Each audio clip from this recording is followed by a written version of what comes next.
Painting को देखते हुए क्या आप अनुमान लगा सकते हैं कि इसे किसने बनाया है?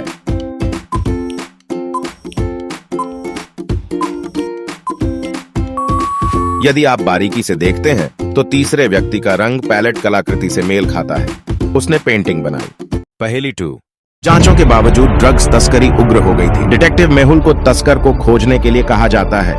पुलिस ने 4 दिनों की पहचान की थी कि किस ड्रग्स की तस्करी की गई थी। दिन 1 21 जनवरी, दिन 2 23 अप्रैल, दिन 3 25 जून, दिन 4 23 अगस्त। इन फुटेजों को देखते हुए क्या आप अनुमान लगा सकते हैं कि तस्कर कौन है?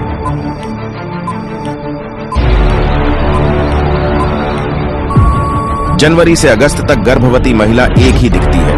वह अपने पेट में ड्रग्स ले जाती थी। पहेली 3। एक आदमी हमला कर रहा था एंड 3 लोग उसके हाथ में बंदूक पकड़ने के बाद पीछा कर रहे थे। तीनों में से एक शख्स गोली मारने के बाद उसे मार दिया गया था। क्या आप अनुमान लगा सकते हैं कि किस आदमी ने उसे मार डाला?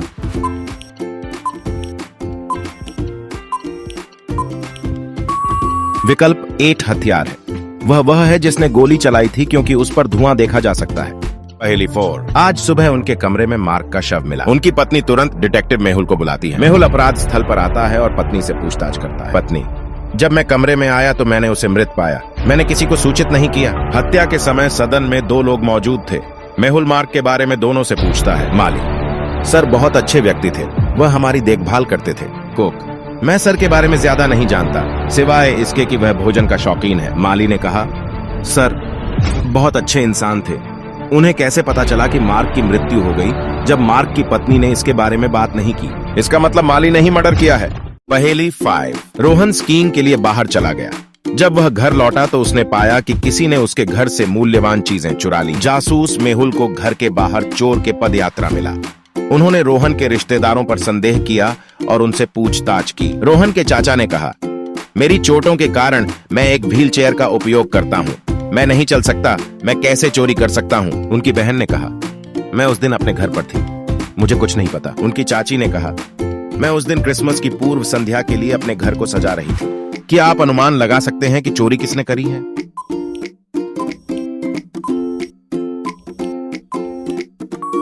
नक्शे दम पर छड़ी के निशान भी हैं। कोई चोरी करने के लिए छड़ी की मदद से आया था। चूंकि रोहन के चाचा को पैर की चोटें हैं, इसलिए उन्हें चोर होना चाहिए। इसलिए चोरी चाचा ने करी है। पहेली 6। हर शनिवार जेल सुपरिटेंडेंट आर्ट क्लास का आयोजन करता है। कैदियों को सख्त पर्यवेक्षण में ले जाया जाता है और वापसी पर अच्छी तरह से खोजा जाता है। कैदी केवल अपना सामान वापस ले सकते हैं। क्या आप अनुमान लगा सकते हैं कि कौन सा कैदी भागेगा?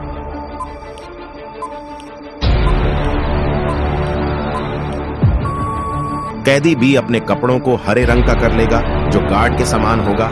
हरे रंग का उपयोग करके और आसानी से भाग जाएगा। पहेली 7।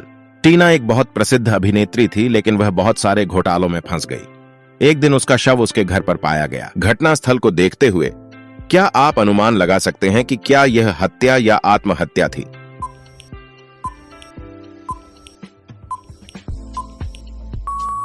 अगर कोई अंदर आ गया होता तो दरवाजे के पास कंघी गिर जाती। यह एक आत्महत्या। पहेली 8। रे और उनकी पत्नी ग्लेन के पास एक पालतू कुत्ता ऑन्स्कर था, जो अपने मालिकों रे और ग्लेन को छोड़कर सभी पर भौंकता था। इस दंपति ने एक पार्टी का आयोजन किया, जहां ऑन्स्कर में आने वाले सभी लोगों पर भौंकता रहा। उनके पड़ोसी एवी चिढ़ गए और रे के साथ गर्म शब्दों का आदान प्रदान किया। अगले दिन रे को मार दिया जाता है। रे के पड़ोसियों ने तेज आवाज सुनी और फिर एक बंदूक की गोली। मेहुल घटना स्थल पर पहुंचा और ऑन्स्कर को उन पर भौंकते हुए पाया। उन्होंने संदिग्धों से पूछताछ की। ग्लेन, रे की पत्नी: मैं आज सुबह बाहर थी, इसलिए मुझे कुछ नहीं पता। एवी: मैंने सुबह और फिर गोली की आवाज में रे की चिल्लाहट की आवाज सुनी। मेरे पास उसके साथ लड़ाई हुई थी, लेकिन मैंने उसे नहीं मारा। क्या आप अनुमान लगा सकते हैं कि रे को किसने मारा?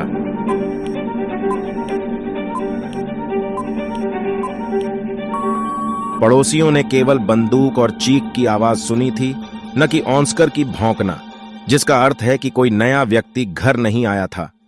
यह ग्लेन था। इसका मतलब रे की पत्नी ने ही मर्डर किया